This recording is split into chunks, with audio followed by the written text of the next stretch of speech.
My boyfriend sold me to a Korean mafia boss for money. Now he regrets it. On November 23rd, 2022, in the quiet coastal town of Yeongdeok, a foreign nurse vanished for several hours after leaving the hospital where she worked. What seemed like an odd incident became the first sign of a story shaped by silent agreements and impossible choices. Days later, new records revealed the young woman standing beside a man she was never meant to cross paths with. And since then, one question remains. How far does someone go after learning their fate was set long before they ever noticed? Follow the channel, like the video, and comment where you're watching from. The fluorescent lights of Yeongdeok Municipal Hospital hummed their familiar tired song as Marisa Dembele pushed through the double doors of the emergency wing. Her scrubs clung to her skin, damp with the kind of exhaustion that settled deep into bones after a 12-hour shift where every minute felt like an hour. The clock on the wall read 2:47 a.m., and the rain outside had transformed from a gentle patter into an angry assault against the windows, as if the sky itself was trying to break through. Marisa's reflection in the darkened glass caught her eye for just a moment. A black woman with tired eyes and a posture that had learned resilience the hard way, standing alone in a country that still felt foreign even after 3 years. South Korea had given her a fresh start after losing her parents, a place where no one knew her story, where the weight of grief could be carried quietly through hospital corridors without explanation. She pulled her hair tie loose, letting her braids fall around her shoulders as she entered the staff break room. The space was empty except for the soft buzz of the refrigerator and the lingering smell of someone's forgotten ramyun. Her fingers found her phone. No messages from Do-gyun, which was strange. He usually texted by now, asking when she'd be home to their small apartment in the older part of town. The door opened behind her. "Marisa." His voice made her turn too quickly. Han Do-gyun stood in the doorway, and something about the way he held himself, shoulders curved inward, hands trembling slightly at his sides, sent ice through her veins. She'd known him for 2 years, dated him for 18 months, and never once had she seen him look like this. Like a man standing at the edge of a cliff, deciding whether to jump. "Do-gyun? What are you doing here? It's almost 3 in the morning." He stepped inside, letting the door close with a soft click that somehow sounded too final.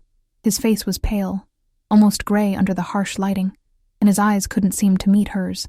They darted to the floor, the walls, the coffee machine, anywhere but her face. I need to talk to you, just for a minute, please." The word please carried too much weight, too much desperation. Marisa's nursing instincts kicked in, the same ones that had helped her stay calm when patients arrived barely breathing, when families received news that shattered their worlds. She stepped toward him, reaching for his arm. "What's wrong? Are you hurt? Did something happen?"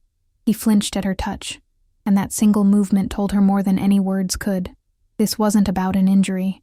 This wasn't about bad news from his family. This was about something that made him unable to look at her, unable to accept her comfort. "You need to come with me." His voice cracked. "Right now." "Come with you? Do-gyun, I just finished a double shift. I can barely stand. Whatever this is, can it wait until—" "It can't wait." The words came out too fast, too sharp. He grabbed her hand and his palm was slick with sweat. "Please, Marisa. Please just trust me one more time. One more time." The phrase hung in the air like smoke, acrid and suffocating. Something deep in Marisa's gut twisted, the same instinct that had warned her the night her parents died. When the phone rang at 1 a.m., and she knew, somehow knew, before answering that everything was about to change. She tried to pull her hand back, but Do-gyun's grip tightened. "Let go of me. I can't." His eyes finally met hers, and they were filled with something worse than fear. They were filled with guilt so profound, it seemed to be eating him alive from the inside out. "I'm so sorry. I'm so sorry." He pulled her toward the door. "Do-gyun, stop. What are you—" But he wasn't listening. He led her through the empty corridors, past the sleeping administrative offices, toward the back exit that staff rarely used. Marisa's heart hammered against her ribs. She should scream. She should fight harder. But part of her, the part that had loved this man, that had cooked meals with him and laughed at his terrible jokes and imagined maybe, possibly, a future, that part still wanted to believe there was an explanation that would make sense of this nightmare. The back door opened to reveal the service area behind the hospital, where delivery trucks parked during the day. Now it was empty except for a single black van, engine running, headlights cutting through the rain. The driver sat motionless behind the wheel, face obscured by shadows. "Get in." Do-gyun's voice had gone flat, mechanical. "No." Marisa planted her feet. The rain soaked through her scrubs immediately, cold and shocking. "Tell me what's happening. Right now. Or I start screaming and I don't stop." For a moment, she thought she saw him waver. His hand loosened slightly on her wrist, and his mouth opened as if he might actually explain, might actually give her the truth that would make this okay. Then the van's side door slid open. Do-gyun pushed her forward, not violently, but with enough force that she stumbled up the step and into the dark interior. She caught herself against the seat, spinning around to face him, but he was already backing away, both hands now covering his face. "I'm sorry," he said again, and this time it sounded like a prayer to a god who'd stopped listening. "I'm sorry. I'm sorry. I'm sorry." The door slammed shut. Marisa lunged for the handle, but it wouldn't budge. Child safety lock. The van lurched forward, and she fell back into the seat, her mind racing too fast to catch a single coherent thought. Where were they taking her? Why? And why did Do-gyun look at her like he was already mourning her? The drive felt endless. The driver never spoke, never even glanced back at her through the rearview mirror. Marisa tried to memorize the route, left onto Highway 7, following the coast north, but the rain made everything a blur of darkness and refracted light. Her phone was still in her locker. No one knew where she was. The hospital wouldn't notice her missing until her next shift. And by then what? The van finally slowed, turning onto a narrow road that led toward the eastern pier, an area Marisa had never visited. Industrial buildings gave way to older structures, warehouses that had seen better decades. The van stopped in front of a pier that extended into the black water, and for one terrible moment, Marisa thought about drowning, about cold water filling her lungs, about becoming another unsolved disappearance. The door opened. Rain and wind rushed in, carrying the salt smell of the ocean. The driver gestured for her to get out, and Marisa realized she had two choices: comply, and maybe live long enough to understand, or resist, and face whatever consequence came with that. She stepped out into the storm. A figure stood about 20 feet away, beneath a black umbrella that seemed almost absurd in the violence of the weather. As Marissa's eyes adjusted, she could make out details: expensive shoes, a perfectly tailored dark coat, and a face she recognized with the kind of shock that stops time. She'd seen him once before, 4 months ago, when a man had arrived at the emergency room with a deep laceration on his side, refusing to explain how he got it, speaking in low tones to his associates while she stitched him up. She'd asked no questions, following the unspoken rule of emergency medicine: treat first, judge never. He'd thanked her in formal Korean, his voice quiet and controlled, and left before the police could be called. Seo Min-rak. Even then, she'd heard whispers about him from the other nurses, a name that carried weight in Yeongdeok and beyond, a man whose business dealings existed in shadows, whose reputation was built on control and consequences. He walked toward her now, each step measured and deliberate. The umbrella tilted, and she could see his face clearly, handsome in the way of someone who'd learned to use it as both weapon and shield, with eyes that seemed to calculate everything they witnessed. Ms. Dembélé. His English was perfect, barely accented. "I apologize for the dramatic circumstances." Marissa's voice came out steadier than she felt. "Where's Do-gyun?" Being compensated for his cooperation. The words hit like a physical blow. Compensated. Cooperation. The clinical language of a transaction, as if she were a product that had changed hands. You paid him?" Her voice cracked on the question. "He sold me to you." Min-rak's expression didn't change, but something flickered in his eyes. Not quite sympathy, but perhaps recognition of her pain. Mr. Han accumulated certain obligations. I offered him a resolution. The rain seemed to intensify. Or maybe that was just the roaring in Marissa's ears. 2 years. 18 months of thinking she knew someone, of building something that felt like love, and all along she'd been nothing more than a potential asset, a bargaining chip waiting to be played. She wanted to collapse. She wanted to scream.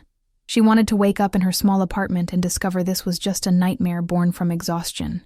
Instead, she forced herself to stand straighter, to meet Min-rak's gaze even as her world crumbled. "What do you want from me?" He studied her for a long moment, rain drumming against his umbrella. When he spoke, His voice carried something she didn't expect, something almost like respect. "I didn't come to collect a payment, Ms. Dembele." He paused, and the smallest hint of something unreadable crossed his features. "I came to collect you specifically." The words settled over her like a second skin, cold and inescapable. "I've known who you were for quite some time, where you work, what you do, how you carry yourself with dignity, even when you think no one's watching." His voice dropped lower, almost intimate despite the distance between them. "I wanted you here, Marissa, not as payment, not as punishment, but because I've been waiting months for the right moment to bring you into my world." Thunder cracked overhead, and Marissa felt the last pieces of her old life wash away with the rain. Everything she thought she knew about Do-gyun, about safety, about control, had been a comfortable fiction. And this man, standing before her with rain-darkened shoulders and eyes that seemed to see straight through her, had orchestrated all of it. The warehouse smelled of salt and old wood, with overhead lights that cast long shadows across concrete floors. Marissa's wet scrubs clung to her skin as she followed Minrak inside, her sneakers squeaking with each reluctant step. She counted 4 men positioned at various points throughout the space, not threatening, not advancing, just watching with the practiced stillness of people who knew how to wait. Minrak led her to a corner that had been transformed into something almost civilized. A desk, 2 chairs, and a small electric heater that hummed softly. He gestured to one of the chairs, and when Marissa didn't move, he sat down himself, removing his coat with careful precision and draping it over the chair back. "Please sit. You've been on your feet all night." The consideration in his voice felt wrong, like a predator offering comfort before the kill. But Marissa's legs were trembling, from cold, from exhaustion, from the adrenaline that had kept her upright finally beginning to drain away. She sat, keeping her spine rigid, refusing to sink into the chair's minimal comfort. Minrak opened a leather folder on the desk, and Marissa caught a glimpse of official-looking documents, stamps, Korean text, dense and formal.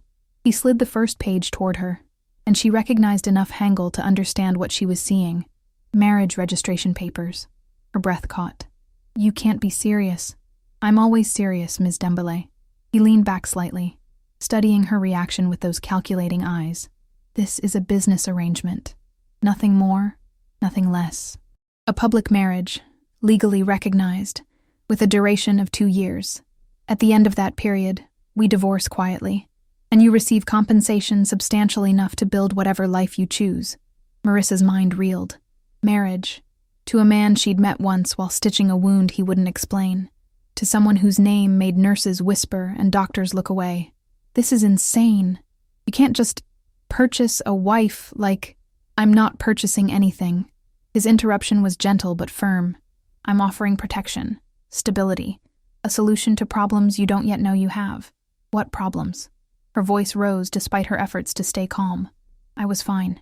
I had a life, a job, She stopped, the word boyfriend dying on her tongue because it tasted like ash now, like betrayal.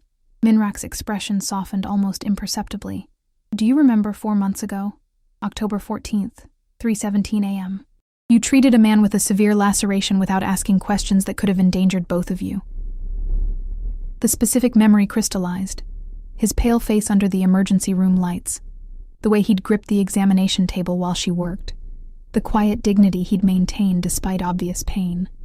She'd assumed he was involved in something dangerous. Everyone in Yeongdeok knew there were business dealings that existed outside official channels, but she'd learned early in her nursing career that judgment helped no one. "I was doing my job," Marissa said quietly. "You were showing character." Minrak leaned forward, and for the first time, something genuine flickered across his features. "That night showed me who you are, Ms. Dembele. Someone who sees a person in pain and responds with competence and compassion, not curiosity or fear. Someone who understands that the world is rarely as simple as good and evil." The words should have felt manipulative, but there was something in his delivery, a sincerity that seemed to cost him effort to express, that made Marissa pause. She studied his face, looking for the angle, the trap, the hidden violence that surely lurked beneath this veneer of respectability. "Why marriage? If you just want, I don't know, a nurse on retainer, there are easier ways. I need stability in the public eye." His answer came without hesitation, as if he'd prepared for this question. Recent complications in my business affairs have made certain parties question my reliability. A marriage, particularly to someone with your background, your profession, your visible difference from typical Korean society, sends a message about permanence and legitimacy. Marisa felt sick. So I'm a prop, a diversity trophy to make you look respectable. You're a person I've chosen specifically because you're strong enough to survive in my world without losing yourself. He paused, and something almost vulnerable crossed his face. And because I believe you need protection whether you realize it or not. Before Marisa could respond, movement near the entrance caught her attention. Do-gyun appeared, flanked by one of Min-rak's men. He looked smaller somehow, diminished, like a shadow of the person who used to make her laugh over Sunday breakfast. Marisa. His voice cracked as he tried to step toward her, but the guard's hand on his shoulder stopped him. Please, you have to understand.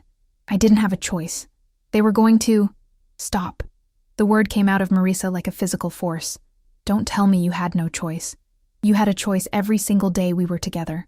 Every morning you woke up next to me, every time you said you loved me, every moment you let me believe I was safe with you. Do-gyun's face crumpled. The debt was crushing me. My mother's medical bills, the loan sharks, they were threatening to... So you sold me. Marisa stood, her chair scraping against concrete.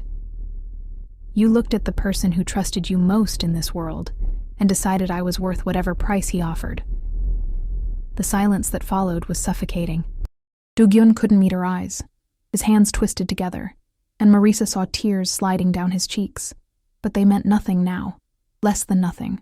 They were just water from a well that had run dry months ago, maybe years ago, maybe from the very beginning. Min-rak's voice cut through the moment, calm and authoritative. Mr. Han's obligations are settled. He's free to leave. Do-gyun looked at Marisa one last time, his mouth opening as if to say something that might matter. But what words existed that could bridge this chasm? What apology could unstitch this betrayal? He turned and walked away, and with each step, Marisa felt something inside her harden. Not into hatred. Hatred required too much energy, too much continued connection. This was something colder, a severing, clean, and absolute. When the door closed behind him, Min-rak stood and moved to the heater, adjusting it so more warmth flowed toward Marisa. The gesture was small, almost domestic, and somehow that made everything more surreal. I won't force you, he said quietly.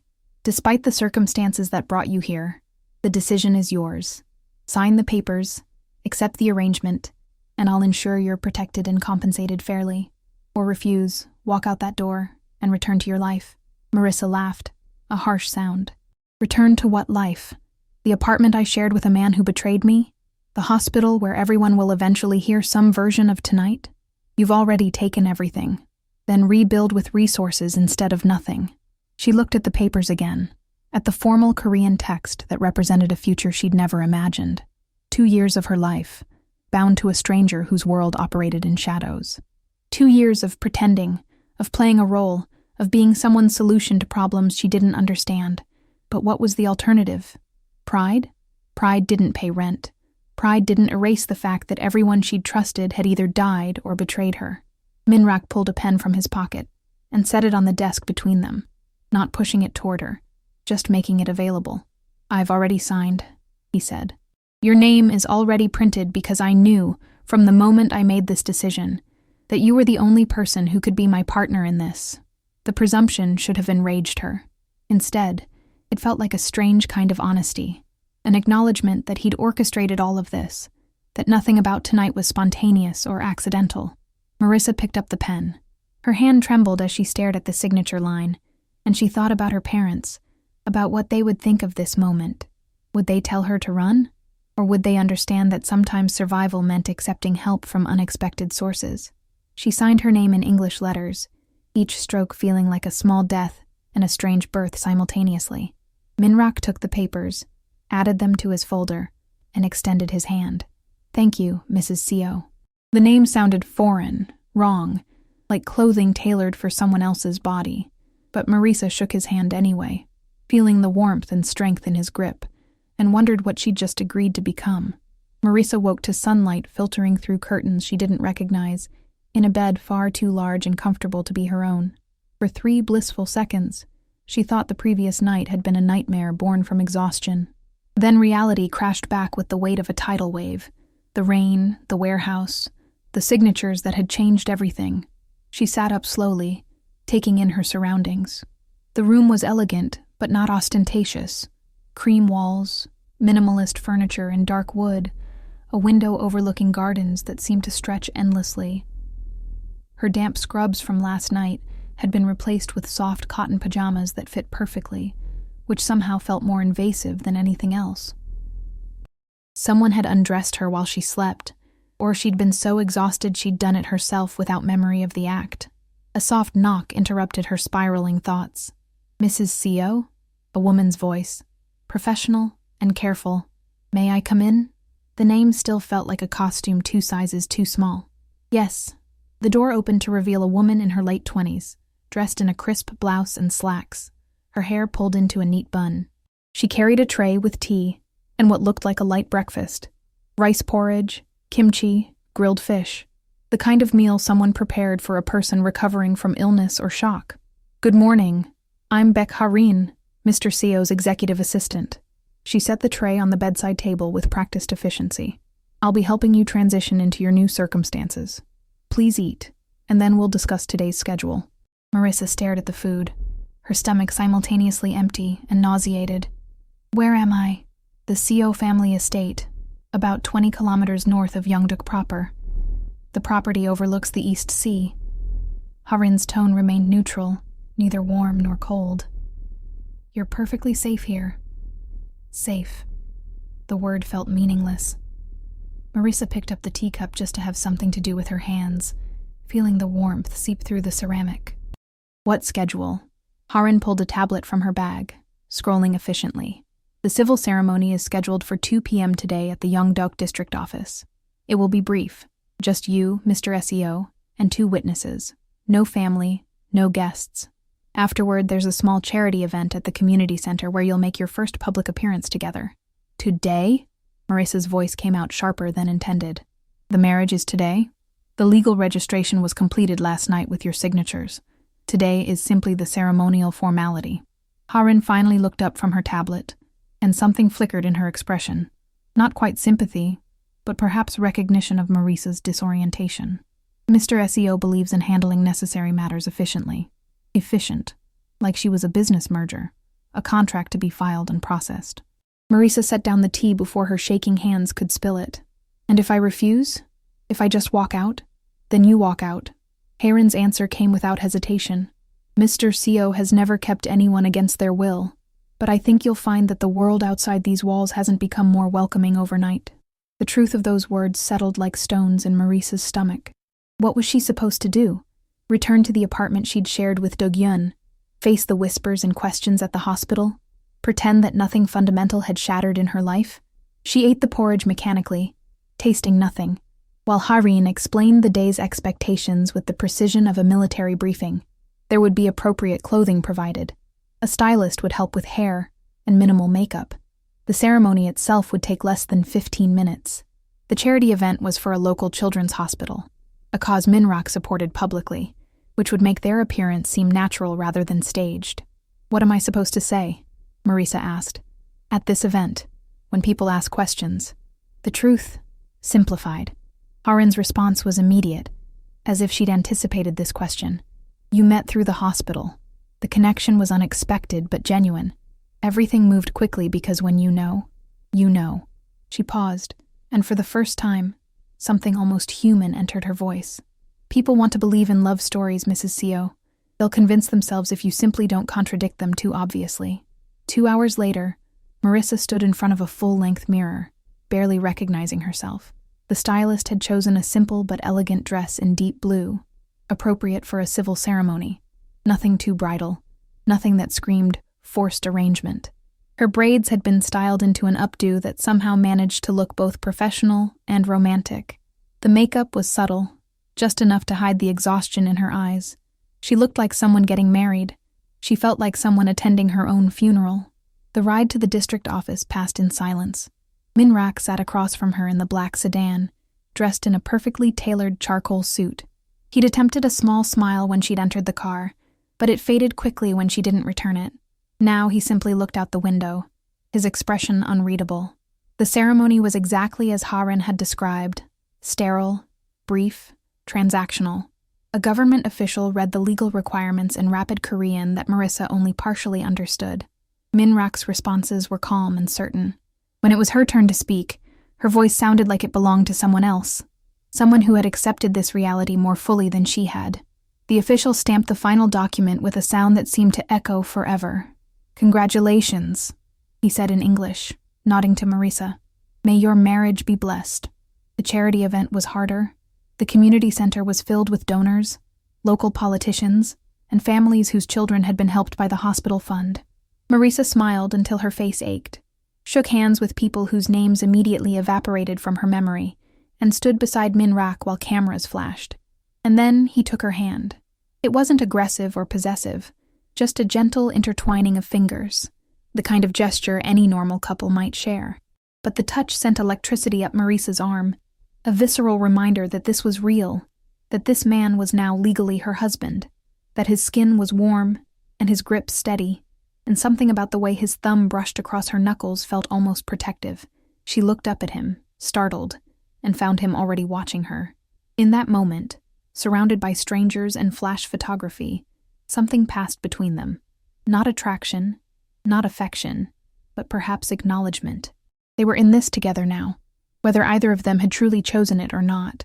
"You're doing well," he murmured, leaning close enough that his breath stirred the small hairs near her ear. "I know this is difficult." The consideration in his voice shouldn't have affected her. This was the man who'd orchestrated her presence here, who'd paid her boyfriend to betray her, who'd trapped her in a contract disguised as a marriage. But there was something in his tone that sounded genuine, not apologetic exactly, but aware of her struggle. "I don't have much choice," she whispered back. "You always have choices." His fingers tightened slightly around hers. "But I'm grateful you're choosing to try." As they posed for another photograph, Minrak's arm slipped around her waist, and Marissa felt her breath catch. This was too intimate, too real, too much like something that could be mistaken for actual feeling. But she didn't pull away. Instead, she leaned slightly into the touch, letting the cameras capture what they wanted to see. A couple united, a love story beginning, a future being built. When they finally returned to the car, Minrak released her immediately, putting appropriate distance between them. But Marissa could still feel the ghost of his hand on her waist, the warmth where their bodies had pressed together. "That went well," Haren commented from the front seat, scrolling through her phone. "The photos are already circulating on local community boards. Very positive reception." Minrak glanced at Marissa, and in the privacy of the car, his professional mask slipped slightly. "I meant what I said earlier. I won't cross lines you don't want crossed. This arrangement has boundaries." "What boundaries?" Marissa heard the exhaustion in her own voice. "I'm wearing your ring. I have your name. I stood in front of cameras pretending to be something I'm not. What boundaries are left?" He was quiet for a long moment, and when he spoke, his voice carried a weight she hadn't heard before. "The ones that matter most. I won't demand affection you don't feel. I won't require intimacy you don't offer. This can be exactly as real or as false as you need it to be." Then he added, almost too softly to hear, "But I think you'll find that some boundaries move on their own, whether we want them to or not." The words settled over Marissa like a prophecy she wasn't ready to hear. She turned to look out the window at the passing coastline, at the gray-blue water of the East Sea, and wondered what she was becoming in this strange new life. That night, photos appeared on local forums and social media. Marissa and Minrak at the charity event, her hand in his, both of them looking at each other with expressions that the comment sections interpreted as love, devotion, connection. The captions called her the new Mrs. CEO, and with each share, each comment, each digital ripple, her old life slipped further away. The SEO estate revealed itself slowly over the following days, like a person who only showed their true face in increments. Marissa walked its corridors in the early mornings when sleep evaded her, learning the geography of her new prison, or sanctuary, depending on how she chose to frame it. The main house sprawled across 2 floors with traditional Korean architectural elements, blended seamlessly with modern luxury. Hanji paper screens that diffused sunlight into soft gold, heated floors that kept away the coastal chill, an artwork that looked both ancient and priceless. But it was the people who unsettled her most. Security personnel appeared and disappeared like ghosts, always present but never intrusive, their eyes tracking her movements with professional detachment.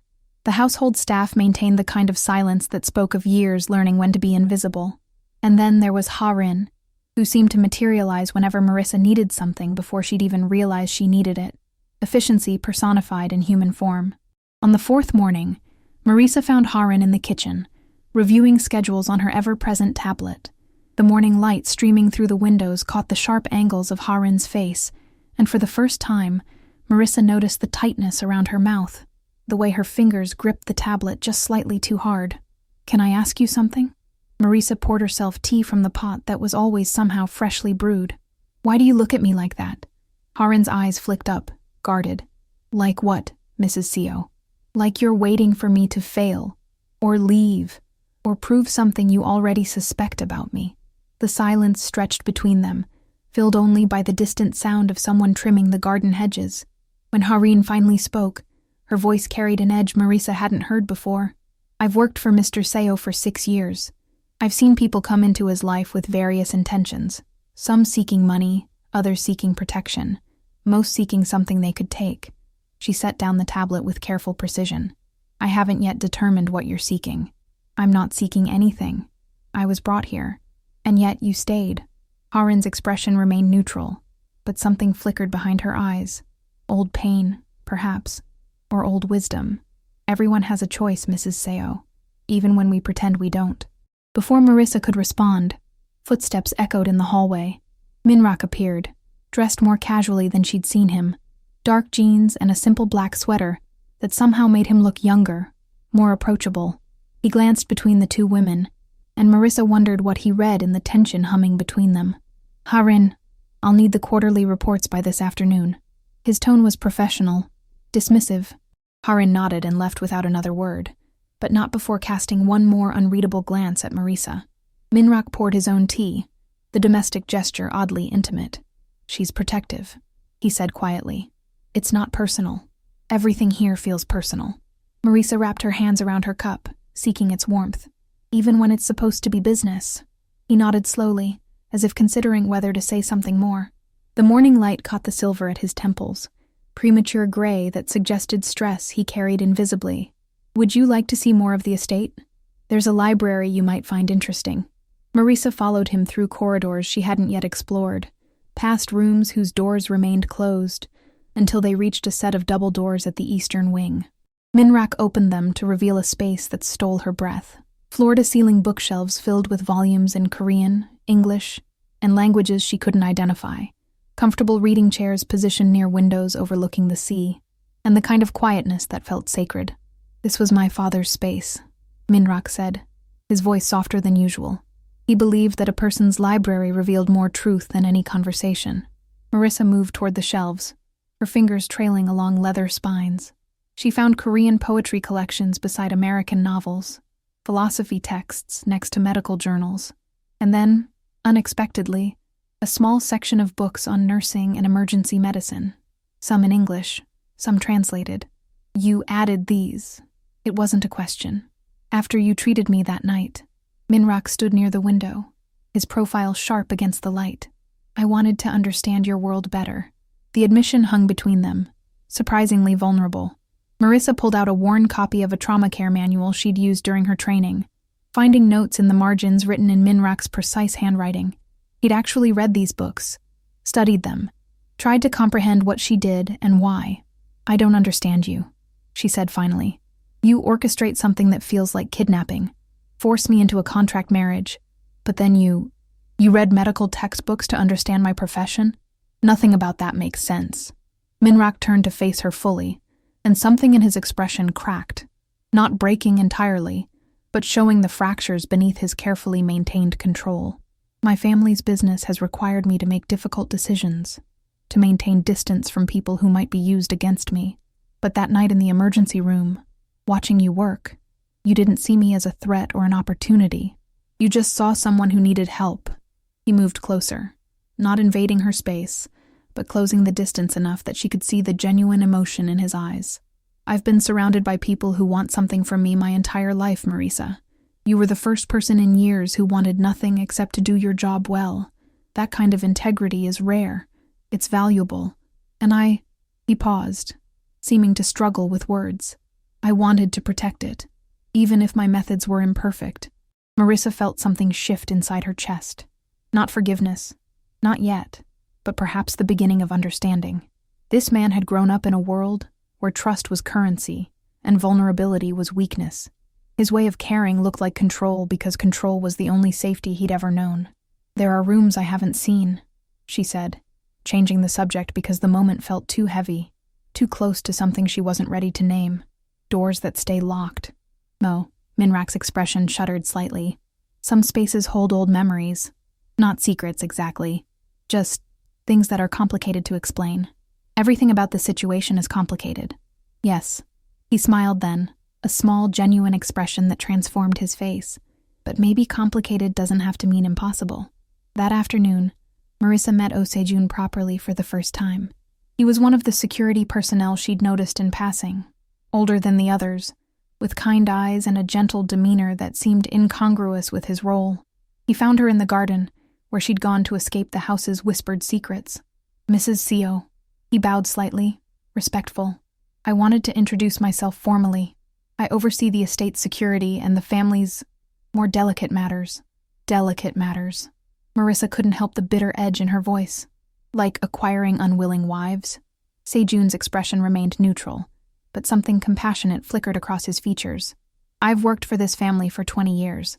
I knew Mr. Seo when he was a boy trying to prove himself worthy of his father's legacy. He makes choices I don't always agree with, but I've never known him to act with genuine cruelty. Is that supposed to comfort me? No. Sejun's honesty was surprising. It's supposed to give you context. Everyone here has their reasons for staying, Mrs. Seo. Even you will discover yours, in time. That night, Marissa lay in her enormous bed, staring at the ceiling and thinking about contexts and choices, and the strange way Minrak had looked at her in the library, like she was both a mystery he wanted to solve and a person he was afraid of breaking. Sleep eluded her until well past midnight, her mind circling the same questions. What was behind those locked doors? What was Ha-Rin protecting Minrak from? And why did part of her, a part she didn't want to acknowledge, feel safer here than she had in months? She finally drifted off around 3 a.m., her dreams filled with corridors and locked rooms, and Minrak's voice saying her name in a tone she couldn't quite decipher. She woke to darkness and the sound of movement in the hallway outside her door. Footsteps, slow and deliberate, passing by her room. Then, Minrak's voice, low and pained, speaking words she couldn't make out. Marissa moved to her door, pressing her ear against the wood, her heart hammering. I know, Minrak was saying, his voice thick with something that sounded like grief. I'm sorry. I'm so sorry, Jiwon. I tried, but I couldn't. Jiwon. A woman's name, spoken with the kind of anguish that came from loss so profound it never fully healed. The footsteps faded, a door closed somewhere down the hall, and Marissa was left standing in the darkness, her hand pressed against the door, wondering who Jiwon was, and why Minrak was apologizing to her in the middle of the night. The name Jiwon haunted Marissa for 3 days. She found herself watching Minrak more carefully, noticing the way his hand sometimes paused on certain door frames, as if remembering something, the distant look that occasionally crossed his face during meals, the careful way he avoided the western corridor on the 2nd floor. But she didn't ask. Some secrets she was learning revealed themselves only when the person carrying them was ready to set them down. On the 4th day, Ha-Rin appeared at breakfast with an announcement that made Marissa's stomach tighten. There's a business dinner in Uljan tonight. Several investors and local officials. You'll need to attend as Mr. Seo's wife.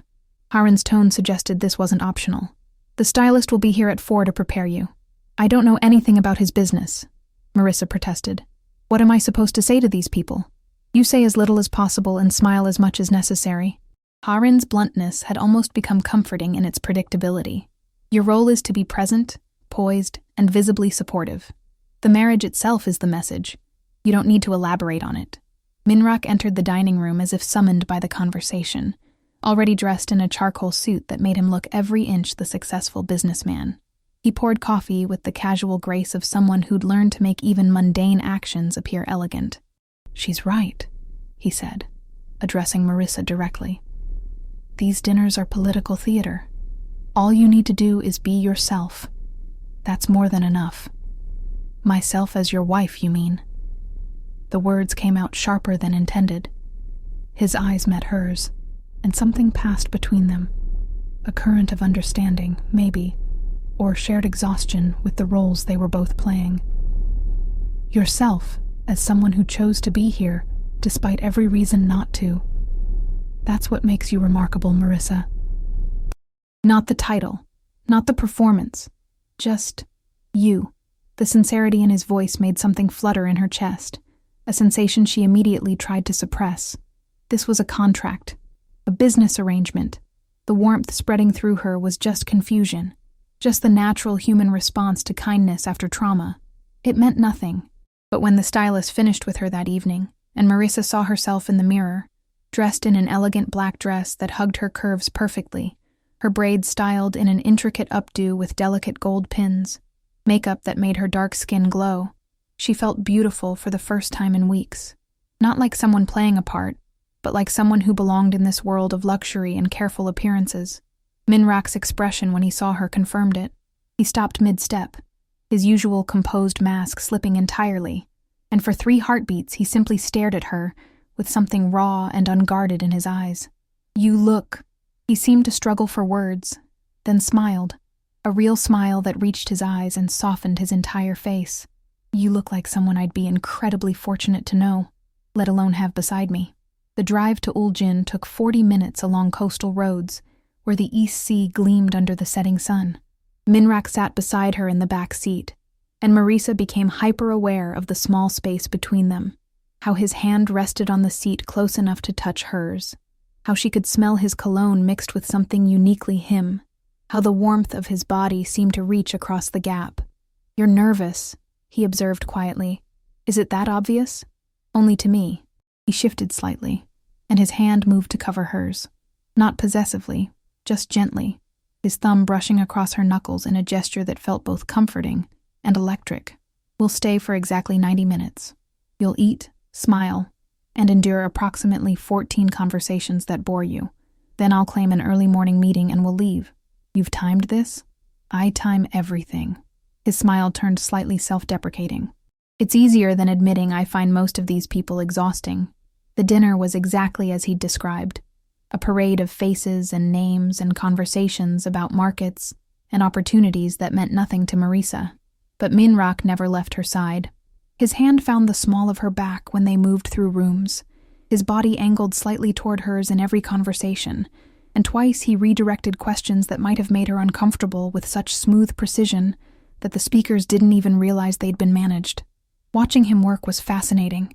This was a different Minrak, confident, commanding, someone who could read a room and adjust his approach with each person.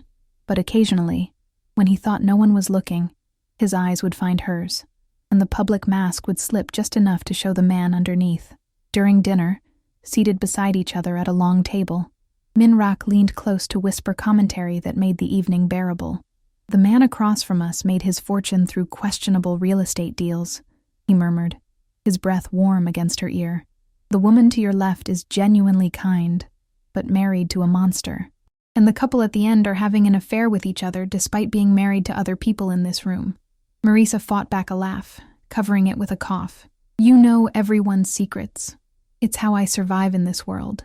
Information is protection. His hand found hers under the table, fingers intertwining in a gesture hidden from view. But some information I wish I didn't have. Sometimes ignorance would be kinder. The melancholy in his voice made her turn to look at him fully. In the candlelight, his face held shadows she hadn't noticed before.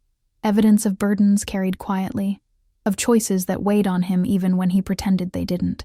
Who was Ji-won? The question escaped before Marissa could stop it. Minrak's entire body went rigid. His hand tightened around hers almost painfully before he forced himself to relax. When he spoke, his voice was barely audible beneath the dinner conversation around them. Someone I failed to protect. Someone I think about every single day. He met her eyes, and the naked pain there stole her breath. Someone who deserved better than what my world gave her. Before Marissa could respond, someone called Minrak's attention, and the moment shattered. He released her hand, turned with a practiced smile, and became the businessman again. But Marissa sat there feeling the ghost of his grip, the weight of his confession, and the growing realization that this man, this complicated, guarded, occasionally infuriating man, carried grief that shaped every decision he made. The drive home was quiet. Minrak stared out the window. Lost in thoughts, Marissa didn't dare interrupt. When they arrived at the estate, he walked her to her room, a gesture that had become routine, but tonight felt charged with unspoken things. "Thank you," he said at her door, "for tonight, for not running when you had every reason to, for being—" He paused, seeming to search for the right words. "For being exactly who you are." Marissa's heart hammered against her ribs. They stood too close in the dim hallway, close enough that she could see the flecks of amber in his dark eyes, close enough to feel the heat radiating from his body. Something had shifted between them tonight. Some invisible boundary had moved, just as he'd predicted it would. "Minrak," she started, not knowing what she wanted to say. He reached up slowly, giving her time to pull away, and touched her cheek with a gentleness that made her breath catch. "I won't cross lines," he said softly, repeating his earlier promise. "But I need you to know that every day beside you makes those lines harder to see." Then he stepped back, bowed slightly in formal Korean courtesy, and walked away down the corridor, leaving Marissa standing alone with her hand pressed against her cheek where his fingers had been, her mind spinning with the terrifying realization that somewhere between the forced ceremony and tonight's careful touches, her heart had begun to disobey every logical command she gave it. She closed her door and leaned against it, eyes shut, trying to remember why she'd promised herself not to feel anything real for this man. Her phone buzzed, a message from an unknown number. She opened it, and her world tilted. An audio file, and a message. "I discovered what really happened to your parents, and who was there that night. We need to talk. Do-gyun." Marissa didn't sleep. She sat on the edge of her bed, staring at her phone screen until the words blurred together, her thumb hovering over the audio file but never quite pressing play. Part of her wanted to delete the message, to pretend Do-gyun hadn't reached across the chasm of his betrayal with information that could destroy the fragile peace she'd been building. But another part, the part that had never stopped grieving her parents, that had spent 3 years in Korea partly to escape the memories that haunted every corner of America, needed to know. At 3 a.m., she finally pressed play. Do-gyun's voice filled her room, shaky and urgent. "Marissa, I know you have no reason to trust me. I know what I did was unforgivable. But I found something, documents, old police reports that were never properly filed. Your parents' accident, the truck that hit them, wasn't just some random incident. The driver had connections, Marissa. Connections to organizations here in Korea, to people who operate in the shadows. And there's a name that keeps appearing in the periphery of those documents. I can't say it over the phone. Meet me tomorrow at Cafe Moonlight in Yongdeok noon. Please. You deserve to know the truth, even if you hate me." The audio ended, leaving only silence and the sound of Marissa's heart pounding in her ears. Her hands trembled as she set the phone down. Her parents had died in a rainy intersection in Baltimore 3 years ago. A simple traffic accident. Tragic, but random. The police had said the truck driver fell asleep at the wheel. There was no conspiracy, no shadow organization, no Korean connection. But what if there was? What if the grief she'd carried like a stone in her chest all this time was built on lies? The next morning, Marissa moved through breakfast in a daze. Minrak noticed immediately, his eyes tracking her untouched food, the way her hands clutched her teacup too tightly. "You didn't sleep." It wasn't a question. Bad dreams. The lie tasted bitter on her tongue. He studied her face with an intensity that made her feel exposed, as if he could see straight through her careful facade to the turmoil beneath. "If something's wrong, nothing's wrong." She stood abruptly, nearly knocking over her chair. "I just need some air." Harin appeared before Marissa could escape, her timing impeccable as always. "Mrs. Seo, you have that appointment this afternoon with the Cultural Center director. The car will be ready at 1:30. An appointment Marissa had completely forgotten. She nodded mutely, trapped between the commitment and the meeting with Do-gyun that pulled at her like a riptide. She could skip the appointment, make an excuse, but that would raise questions she wasn't ready to answer. She texted Do-gyun from her room. "Can't do noon. Make it 2:30 p.m. Same place." His response came within seconds. "Thank you for coming. I'm sorry for everything." The apology meant nothing. Marisa deleted the message thread and stared at herself in the mirror, seeing a stranger wearing her face, a woman caught between two worlds, two truths, two versions of reality that couldn't both be real. Cafe Moonlight sat on a quiet street in older Yeongdeok, the kind of place that tourists missed and locals treasured. Marisa arrived 15 minutes early, her nerves strung so tight she felt like she might shatter at the slightest touch. She chose a table near the back, away from windows, and ordered tea she didn't drink. Do-gyun arrived exactly at 2:30, looking thinner than she remembered, with shadows under his eyes that spoke of sleepless nights and heavy conscience. He sat across from her without asking permission, and for a long moment they simply looked at each other, two people who'd once shared a life, now separated by an act of betrayal so profound it had rewritten both their stories. "Thank you for coming," he said quietly. "Just tell me what you found." Marisa's voice came out flat, emotionless. "Don't apologize. Don't explain yourself. Just give me the information." He pulled out a folder from his bag, sliding it across the table with trembling hands. Inside were photocopied police reports, newspaper clippings, and documents covered in Korean text that Marisa's limited language skills couldn't fully decipher. The truck driver who hit your parents, he had debts. Serious debts to organizations that operate between legal and illegal spaces. 3 months before the accident, those debts were suddenly cleared. Do-gyun pointed to a highlighted section. And then, a week after your parents died, he received a substantial payment before disappearing entirely. Marisa's vision blurred. "What are you saying?" "I'm saying it might not have been an accident." His voice cracked. "And the organization that cleared his debts, they have operations in Korea, specifically in this region." What organization? But even as she asked, dread pooled in her stomach.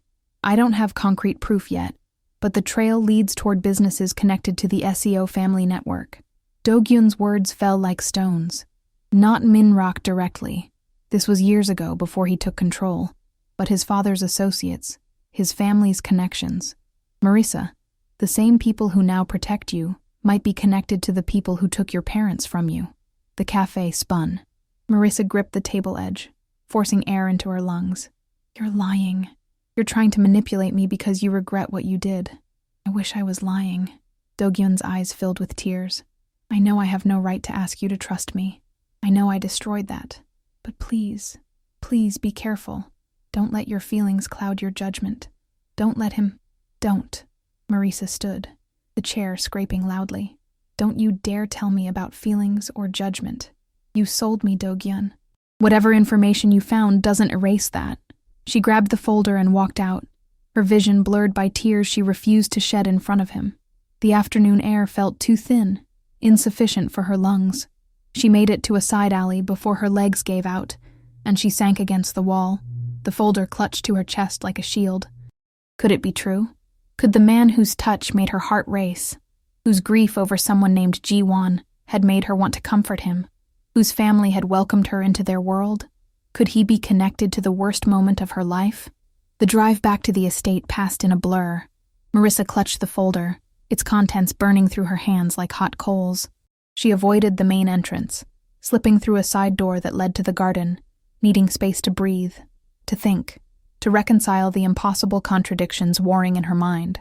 She found herself at the locked room she'd noticed weeks ago, the one Minrak had said held old memories.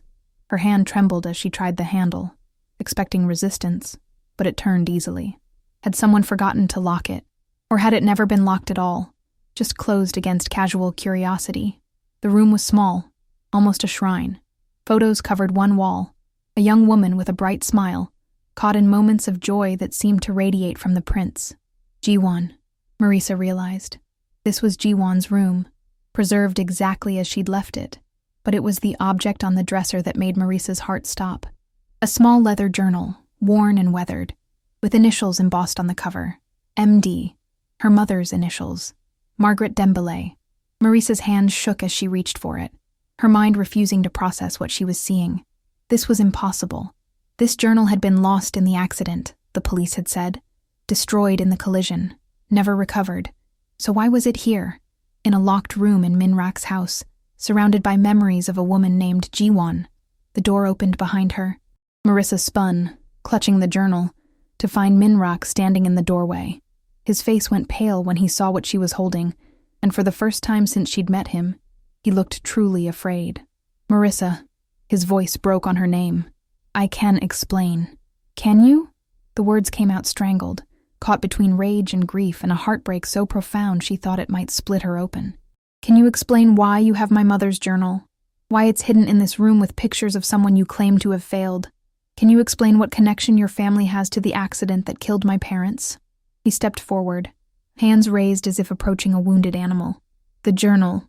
Sejin found it years ago. He was supposed to destroy it, but he kept it because what?" Marissa's voice rose. "Because you knew? Because your family was involved? Tell me the truth, Minrak. For once in this twisted arrangement, tell me the complete truth." The silence stretched between them like a chasm, filled with all the tender moments they'd shared, all the careful touches and soft words that had made her start to believe maybe this could become something real.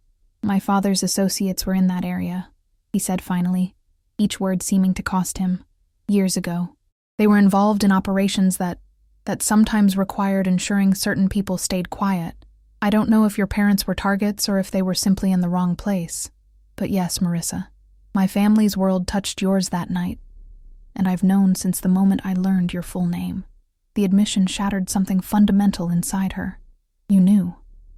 When you brought me here, when you made me sign those papers, when you touched my face last night, you knew. I wanted to protect you." His voice cracked. "From the truth, from the people who might come looking if they knew you were asking questions. I thought if I kept you close, if you could what? Make me love you before I learned you might be connected to my parents' death?" The word love escaped before she could stop it, and they both froze, the truth of it hanging between them like a living thing. Minrak's face crumpled. "I never meant for you to love me. I never meant to love you back." The confession hung in the air between them like smoke from a fire neither could extinguish. Marissa stood frozen, her mother's journal pressed against her chest, while Minrak remained in the doorway looking more vulnerable than she'd ever seen him. Shoulders curved inward, hands trembling slightly at his sides, eyes filled with a pain so raw it was almost unbearable to witness. "You love me?" Marissa's voice came out barely above a whisper, the question wrapped in disbelief and something dangerously close to hope. Minrak's jaw tightened, and for a moment, she thought he might retreat behind the careful mask he wore so well.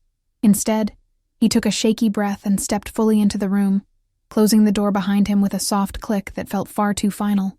"I didn't want to." The admission seemed torn from somewhere deep inside him. "Every rule I've built my life around told me to keep distance, to never let anyone close enough to become a weakness. But then you stood in my emergency room treating a wound you knew came from violence, and you didn't flinch. You didn't judge. You just helped." He moved closer, and Marissa's heart hammered so hard she thought he must hear it. The small room felt even smaller with both of them in it, the photographs of Jiwon watching from the walls like silent witnesses to this moment of reckoning. "And when you came here, angry and betrayed and so incredibly strong despite everything, I watched you walk through this house like you belonged here. Not because of the contract, not because of circumstances, but because something in you recognized something in me." His voice dropped lower, almost breaking. "The same loneliness, the same grief we carry like stones in our pockets, pretending the weight doesn't hurt." Marissa felt tears sliding down her cheeks, hot and unstoppable. "Don't do this. Don't make me feel for you when you might be connected to the people who destroyed my life." "I know." Minrak stopped a few feet away, maintaining distance, even as everything in his posture screamed that he wanted to reach for her. "I know how unforgivable this is. I know that loving you doesn't absolve me of the truth, doesn't make what my family's world did any less horrific. Then why?" The question tore out of her. "Why bring me here if you knew? Why make me feel safe when you're part of the very thing I should be running from?" "Because I'm selfish." The raw honesty in his voice made her breath catch. "Because the moment I learned who you were, I realized you were in danger from people who wouldn't hesitate to ensure certain connections stayed buried. And I told myself I was protecting you, that keeping you close was about safety. But the truth?" He laughed bitterly. "The truth is, I wanted you here. I wanted to know what it felt like to come home to someone who saw past the reputation and the fear. Someone who looked at me like I could be more than my father's legacy." Marissa sank into the chair by Jiwon's dresser, her legs no longer able to support her weight. Who was she? Ji-won. What happened to her? Min-rak's entire body seemed to cave inward. He moved to the wall of photographs, his fingers hovering over one image.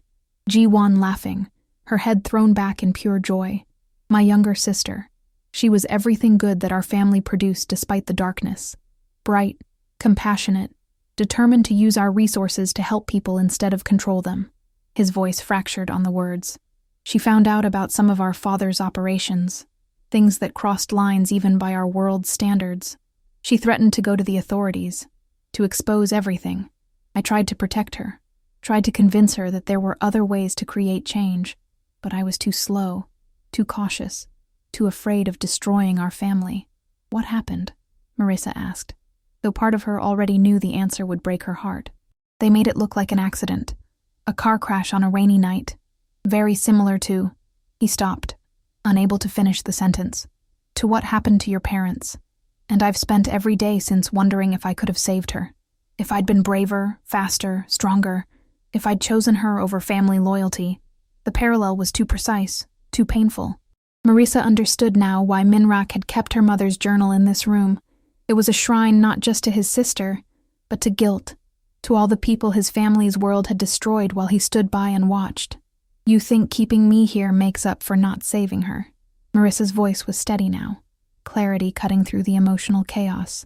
You think if you protect me, it somehow redeems you? No. Min-rak turned to face her, and the devastation in his eyes was complete. There's no redemption for what I failed to do. But yes, I wanted to keep you safe. I wanted to prove to myself that I could choose differently this time, even if it meant lying by omission, even if it meant falling in love with someone who should hate me. I should hate you.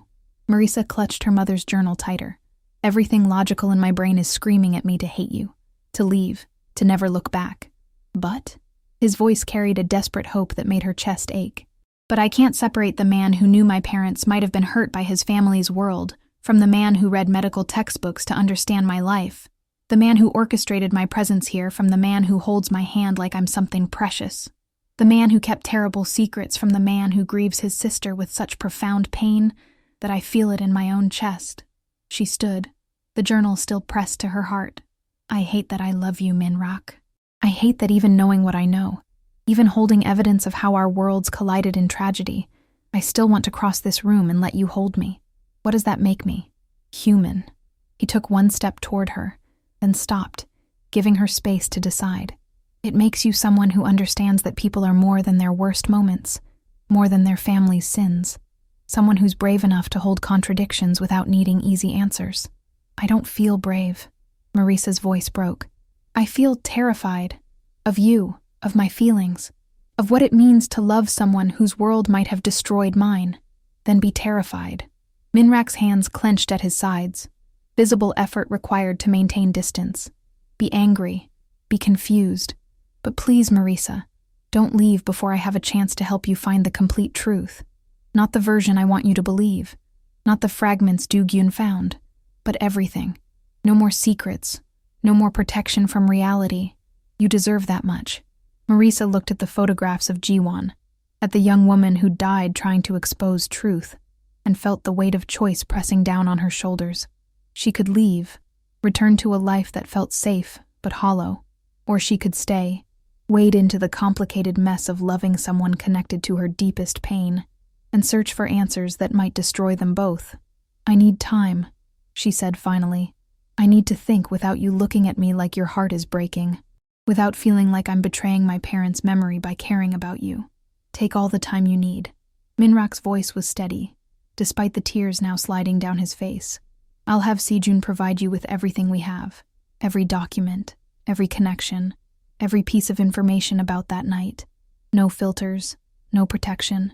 And if, after you've seen it all, you decide to leave, I'll let you go. The promise hung between them, and Marissa realized it was the most honest thing anyone had offered her in years. Not protection disguised as care, not manipulation dressed as love, but simple, painful truth. I love you enough to let you destroy me if that's what you need. She walked past him toward the door, pausing when they were close enough that she could smell his cologne, feel the warmth of his body. Your father's associates, she said quietly. Were they following orders or acting independently?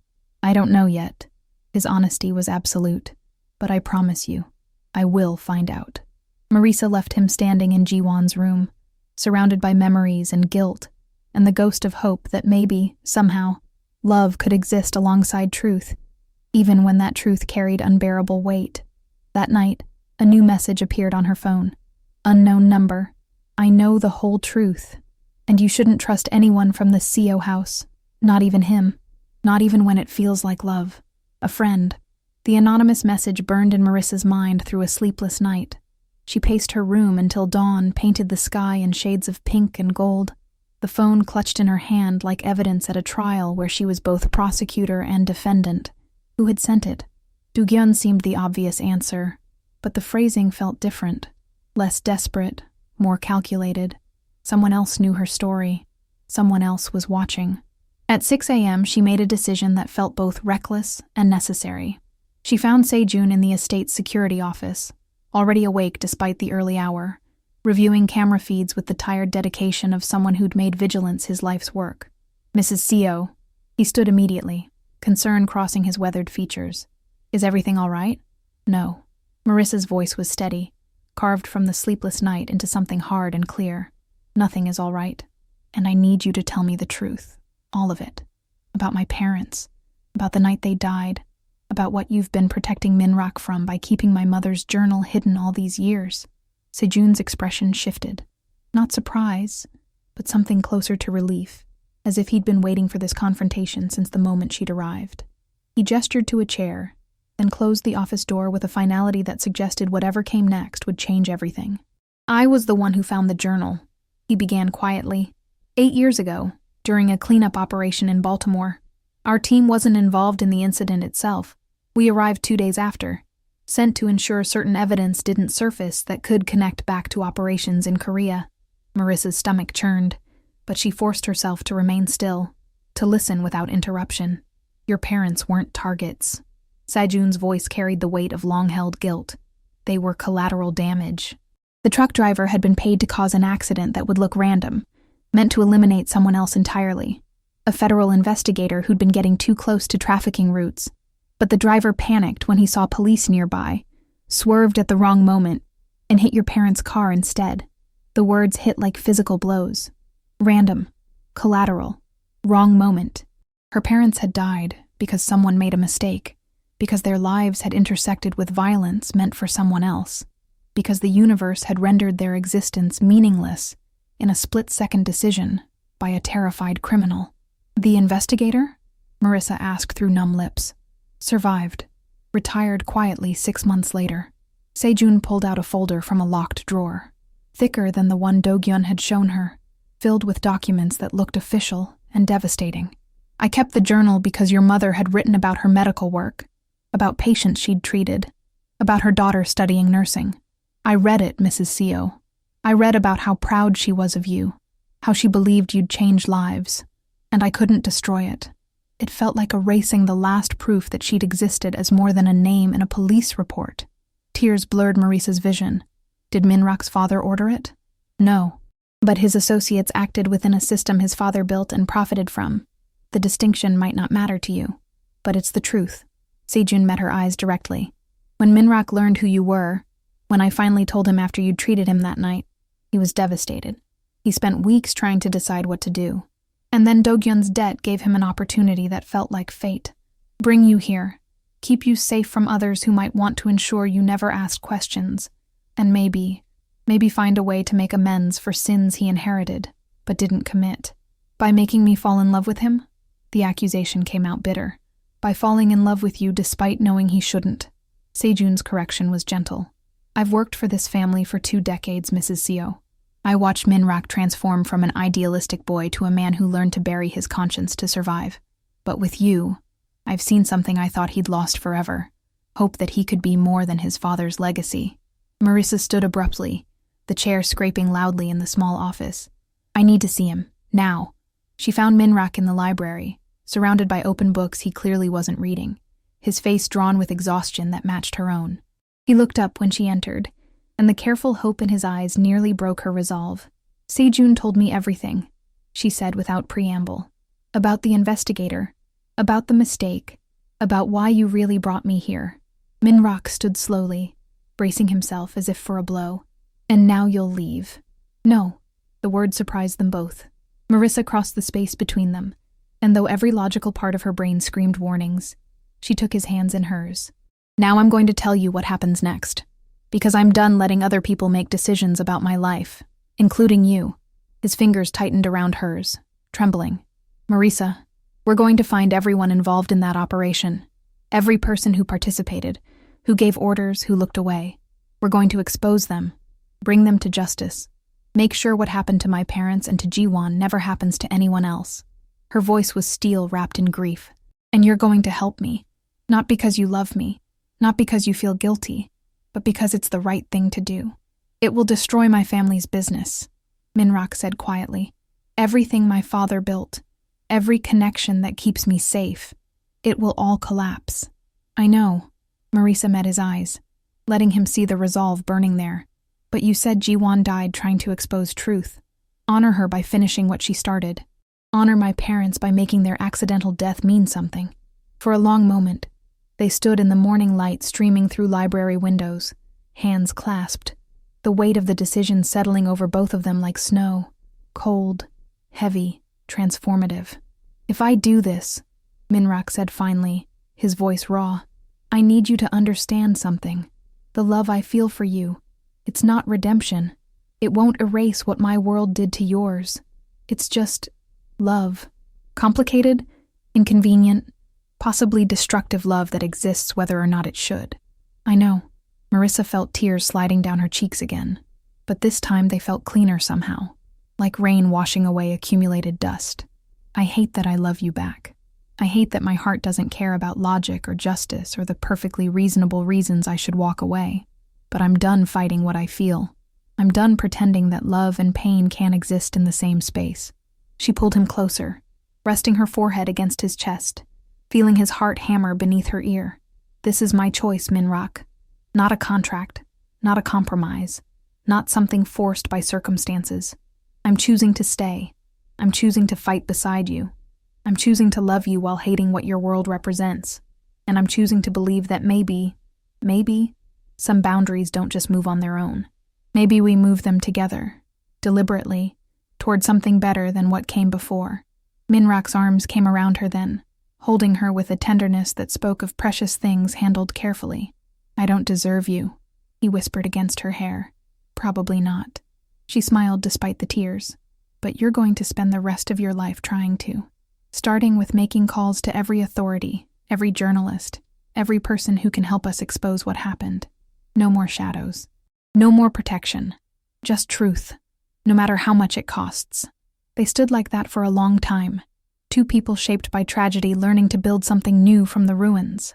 When they finally pulled apart, Minrak picked up his phone with steady hands and made the first call, to a prosecutor he'd avoided for years, someone Jiwon had trusted before she died. I have information about operations connected to my family, Minrak said, his voice clear. Everything. And I want immunity for full cooperation in exchange for testimony. Marissa listened as he methodically dismantled the empire his father had built, brick by careful brick, and realized that this deliberate destruction of everything that had seemed untouchable, was what love looked like, when it demanded to be more than sentiment. It was sacrifice without guarantee, courage without certainty, hope wrapped in the terrifying acknowledgement that some things mattered more than safety. The morning light grew stronger, and with it, the beginning of something that felt almost like freedom, not from pain, never from pain, but from the suffocating weight of secrets that had poisoned everything they touched. Outside, the East Sea whispered against the shore, indifferent to human struggles, eternal in its rhythm. Inside, two people who'd found each other through circumstances that should have destroyed them instead, began the slow, painful work of building something true from the wreckage of everything that had come before.